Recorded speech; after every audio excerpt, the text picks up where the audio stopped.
Hello everyone, welcome back to Crack Competition. आज से पहले हमने अभी इसका फर्स्ट पार्ट करा था कल शाम को।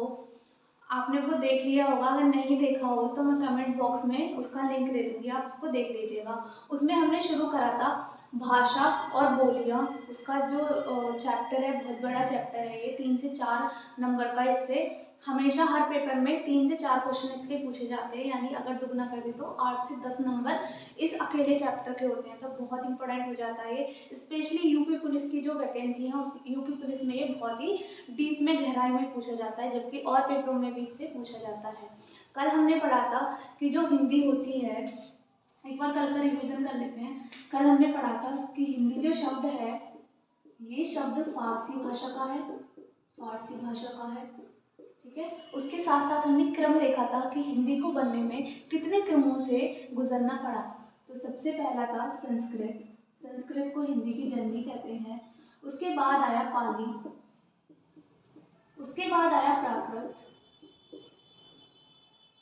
ठीक है। उसके बाद आता है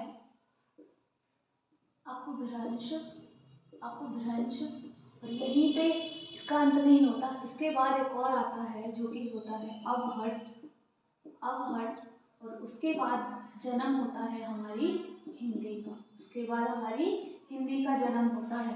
पहले संस्कृत आती है, उससे आती है पाली, फिर प्राकृत, फिर अपभ्रंश, फिर अवहट, उसके बाद हिंदी का जन्म होता है, ठीक है। तो ये इसका सही क्रम होता है। पेपर में हमसे पूछ लिया जाता है इसका सही क्रम क्या होगा। उसके साथ साथ हमने करा था हिंदी दिवस कब आता है, राष्ट्रीय हिंदी दिवस, अंतर्राष्ट्रीय हिंदी दिवस। राष्ट्रीय हिंदी दिवस आता है 14 सितंबर को, जबकि अंतर्राष्ट्रीय हिंदी दिवस आता है 10 जनवरी को। उसके साथ साथ हमने अंतर्राष्ट्रीय मातृभाषा दिवस, मदर टंग डे भी करा था, जो कि आता है 21 फरवरी को। उसके साथ साथ हमने मानक भाषा क्या होता है ये सीखा था। मानक भाषा के 3 रूप सीखे थे, जो कि होता है बोली भाषा और मानक भाषा, ठीक है। और उसकी हमने कमियां और खूबियां जानी थी। तो आप पिछले वाली वीडियो देख लेंगे अगर आपने नहीं देखी होगी तो। उसके बाद से हम आज अपना जो चैप्टर है उसको आज हम शुरू करते हैं। वीडियो को बहुत प्यार दीजिएगा, लाइक कीजिएगा, कमेंट कीजिएगा और ज़्यादा से ज़्यादा शेयर कीजिएगा, ठीक है।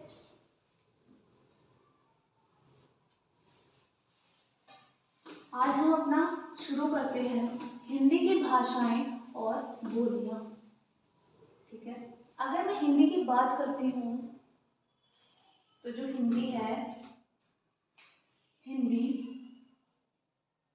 ऐसे बना लो जो हमें पता चले।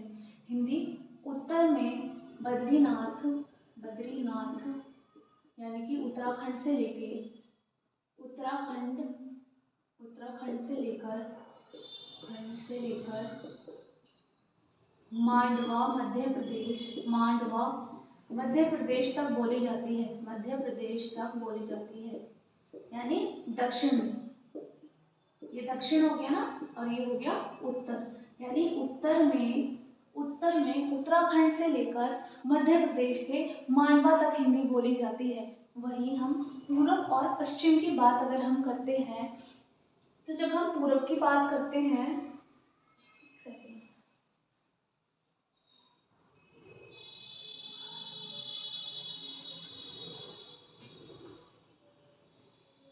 ठीक है, ये मांडवा नहीं खंडवा होगा, सॉरी, खंडवा। उत्तर दक्षिण, अब हम पूरब और पश्चिम की बात करेंगे, पूरब और पश्चिम। पश्चिम में अंबाला, अंबाला हरियाणा, अंबाला हरियाणा से लेकर, हरियाणा से लेकर, अंबाला के हरियाणा से लेकर पूरब में बिहार, बिहार तक बोली जाती है, ठीक है, बिहार तक बोली जाती है।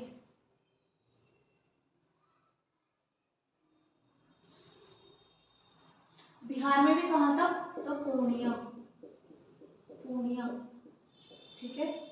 अब हम समझते हैं एक बार, जो हिंदी का विस्तार है वो उत्तर में उत्तराखंड, बद्रीनाथ उत्तराखंड से लेकर दक्षिण में खंडवा मध्य प्रदेश तक फैला हुआ है। जबकि अगर पूर्व की बात करते हैं तो बिहार, पूर्णिया, पूर्णिया से लेकर अंबाला हरियाणा पश्चिम तक ये फैला हुआ है, ये देख लीजिए आप, ठीक है।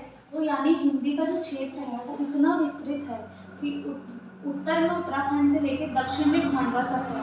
इसको, ये जो जितना फैला हुआ है ना, इसको बोलते हैं हिंदी भाषी क्षेत्र। हिंदी भाषी क्षेत्र, क्योंकि इन क्षेत्रों में हिंदी बोली जाती है, इसलिए इसको बोलते हैं हिंदी भाषी क्षेत्र। अगर मैं आपसे ये पूछूं कितने राज्यों में हिंदी बोली जाती है, कितने राज्य ऐसे हैं जो हिंदी भाषी हैं, ठीक है, तो उनमें से कितने राज्य ऐसे हो जाएंगे?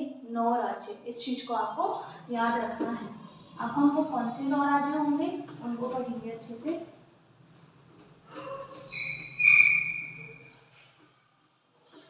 बहुत ही ध्यान से पढ़ना है सबको, और बहुत ही अच्छी तरीके से हम पढ़ेंगे कि पेपर में आपसे कहीं से भी पेपर क्वेश्चन पूछा जाएगा, आपको याद रहेगा ये, ठीक है। तो अगर मैं बात करती हूँ हिंदी भाषी क्षेत्र, या फिर बोल सकते हैं राज्य कितने हैं? 9 हैं। 9 हैं। कौन कौन से हैं 9? देखते हैं। सबसे पहला आ जाता है उत्तर प्रदेश। पहला है उत्तर प्रदेश, ठीक है, दिख रहा होगा सबको। दूसरा हो जाता है राजस्थान। तीसरा हो जाता है हरियाणा। ठीक है। चौथा हो जाता है बिहार। पांचवा हो जाता है छत्तीसगढ़। पांचवा हो जाता है छत्तीसगढ़। उत्तर प्रदेश, राजस्थान, हरियाणा, बिहार और छत्तीसगढ़, ये 5 राज्य हो गए। और कौन कौन से 4 राज्य बचे हैं? 6, 7, 8 और 9, ठीक है। तो उत्तर प्रदेश, राजस्थान, हरियाणा, बिहार, छत्तीसगढ़, और कौन कौन से राज्य बचे हैं? उत्तराखंड को तो हम भूल ही गए, उत्तराखंड। और बताइए झारखंड,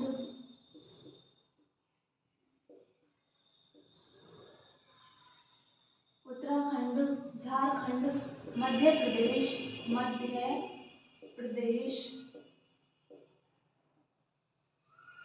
उत्तराखंड, झारखंड, मध्य प्रदेश, छत्तीसगढ़, और कौन सा रहा?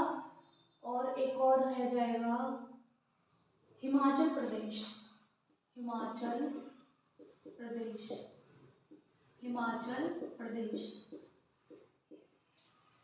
तो ये जो 9 राज्य होते हैं, उत्तर प्रदेश, राजस्थान, हरियाणा, बिहार, छत्तीसगढ़, उत्तराखंड, झारखंड, मध्य प्रदेश और हिमाचल प्रदेश, इन 9 के 9 क्षेत्रों को क्या बोला जाता है? 9 के 9 राज्यों को क्या बोला जाता है? हिंदी भाषी राज्य या फिर हिंदी भाषी क्षेत्र। समझ आ गया सबको? इसके साथ साथ एक हमारी राजधानी नहीं, क्या बोलते हैं, केंद्र शासित प्रदेश भी है। कौन सा है? जहाँ पे हम अभी रह रहे हैं, दिल्ली, ठीक है। और ये बोला जाता है, ये 9 राज्य और केंद्र शासित प्रदेशों को मिला के ही 43% जो है वो हिंदी बोली जाती है इनमें। अगर 100% भारत में हिंदी बोली जाती है, उनमें से इन 9 राज्य और एक केंद्र शासित प्रदेश में ही 43% बोली जाती है, ठीक है। तो ये समझ आ गया सबको। हिंदी भाषी क्षेत्र होते हैं 9, उत्तर प्रदेश, राजस्थान, हरियाणा, बिहार, छत्तीसगढ़, उत्तराखंड, झारखंड, मध्य प्रदेश, हिमाचल प्रदेश। उसके साथ साथ एक केंद्र शासित प्रदेश होता है दिल्ली, और इन सबको मिला के 43% हिंदी बोली जाती है। ये बात आपको सबको समझ आ गई होगी। अगर आ गई होगी तो कमेंट करिए जल्दी से, यस मैम आ गई है। अब हम बढ़ते हैं आगे।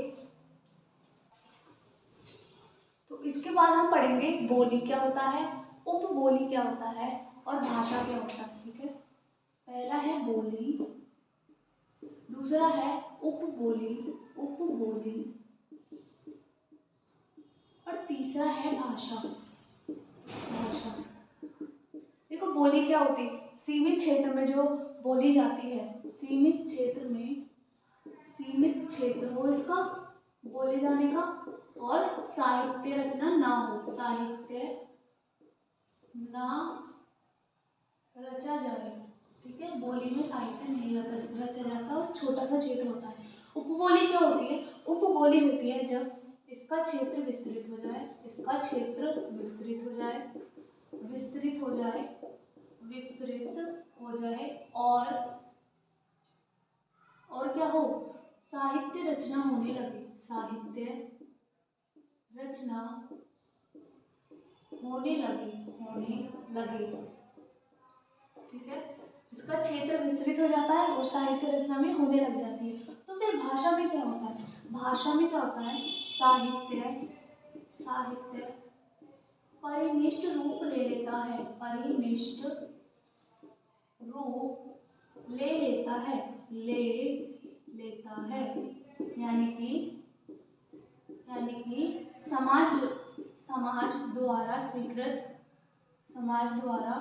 स्वीकृत किया जाता है,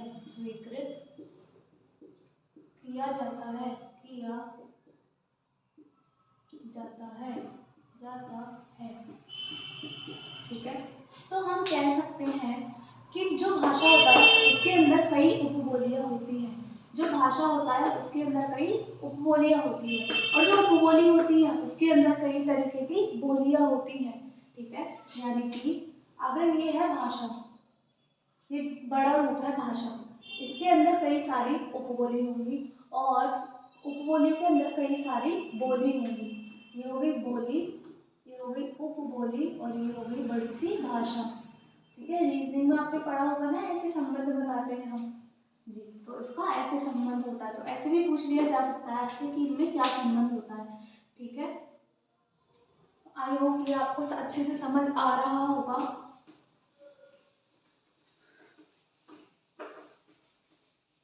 अब हम देखते हैं जो हम ये विभाजन कर रहे हैं, बोली, भाषा, उपभाषा, इसका पहली बार किसने विभाजन करा था? किसने इसके बारे में सोचा था?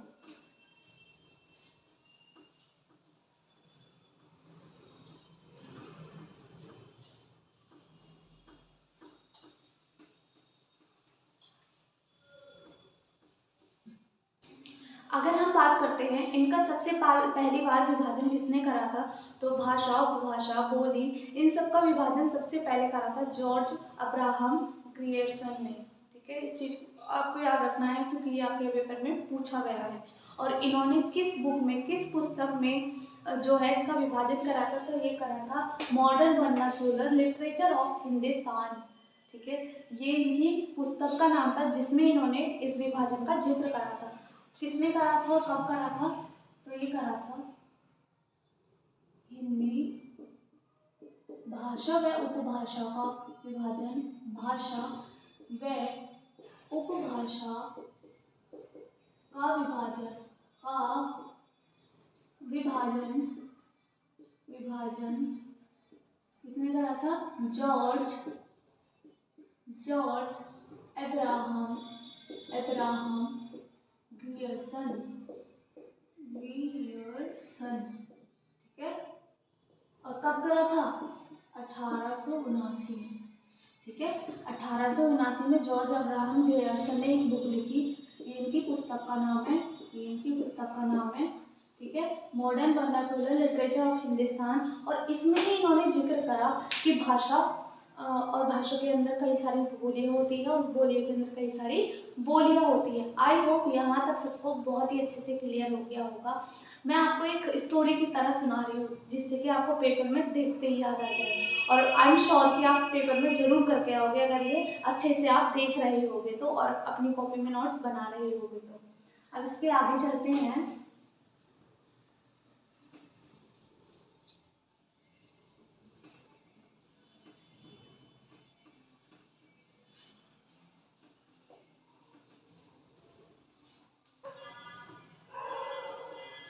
ऐसा नहीं है कि ये एक बुक लिख के ही रुक गए, इन्होंने अपना सर्वे जो है वो जारी रखा और इनका जो सर्वे है वो चलता रहा। और 1927 में जाके, 1879 में ये एक बुक लिखते हैं, जबकि इनका जो सर्वे है वो 1927 में जाके पूरा होता है। 1927 है उसमें ये एक ग्रंथ लिखते हैं, पुस्तक ही लिखते हैं, जिसको मैं इंग्लिश में लिख रही हूँ, द लिंग्विस्टिक, ताकि आपको याद रखने में दिक्कत ना हो। The linguistic survey of India, survey of India. अगर आप बोलो हिंदी में हम कैसे याद रखेंगे, तो हिंदी में भी इसको ऐसे ही याद रखना है। यहाँ पे ऐसे हो जाएगा द लिंग्विस्टिक, लिंग्विस्टिक, ठीक है। तो हिंदी में याद नहीं हो पाता है, इसलिए सर्वे, सर्वे ऑफ और इंडिया, इसलिए मैंने इंग्लिश में भी लिख दिया, ठीक है। जिसमें कि ये बताया गया कि जो उपभाषा है, उपभाषा वो 5 उपभाषाएं हैं, ठीक है। इसके बाद और भी जैसे धीरेन्द्र शर्मा हो गए, और भी लोग आए, धीरेन्द्र शर्मा, तो और भी लोग आए जिन्होंने इसका वर्गीकरण करा। तो अंत में जो निष्कर्ष निकला वो क्या निकला कि उपभाषा है 5, उपभाषा है 5, और जबकि बोलियां हैं 17, बोलियां हैं 17, ठीक है। 5 उपभाषाएं हैं, पश्चिमी हिंदी, पश्चिमी हिंदी, पूर्वी हिंदी, पूर्वी हिंदी, ठीक है, अरबी, अवधी, अवधी, मागधी, मागधी और अर्धमागधी, अर्धमागधी, मागधी, ठीक है। ये जो हैं ये 5 उपभाषाएं हैं। इनके अंदर कई सारी बोलियां आती हैं, जैसे कि खड़ी बोली आती है, जैसे कि छत्तीसगढ़ी आती है, जैसे कि और बहुत सारी लैंग्वेज, ब्रज बोली आती है जो ब्रज में बोली जाती है, ठीक है। तो मेनली जो उपभाषा है वो है 5, और जो बोलियां हैं वो हैं 17। तो आई होप आपको ये अभी तक मैंने जो पढ़ाया ये पूरा अच्छे से क्लियर हो गया होगा। किसने पहली बार इनको बांटा, किसने इनके जो वर्ग है वो 5 वर्ग में बांटा, कितनी बोलियां होती है, कितनी उपभाषाएं होती हैं, ये आपको बहुत, उपबोली होती है, ये आपको बहुत ही अच्छे से समझ आ गया होगा। अगर आपको समझ आया है तो आप कमेंट बॉक्स में लिखेंगे यस मैम हमें समझ आया है, और हमें इससे आगे भी इसको कंटिन्यू करना है। अगर आपको चाहते हो कि इसको मैं इस चैप्टर को कंटिन्यू करूँ, तो ये 1 क्लास का चैप्टर और बचा है, उसके बाद मैं आपको इसके प्रीवियस ईयर से जो इस चैप्टर से प्रश्न पूछे गए हैं भर भर के मैं आपको वो कराऊंगी, प्रैक्टिस सेट लेके आऊंगी इसी चैप्टर का। तो आपको कमेंट करके ज़रूर बताना है इससे आगे वाली एक और क्लास रही है वो आपको पढ़नी है कि नहीं पढ़नी है, और क्या इसका फ़ायदा आपको हो रहा है। आज की क्लास को यहीं पे ख़त्म करते हैं, धन्यवाद।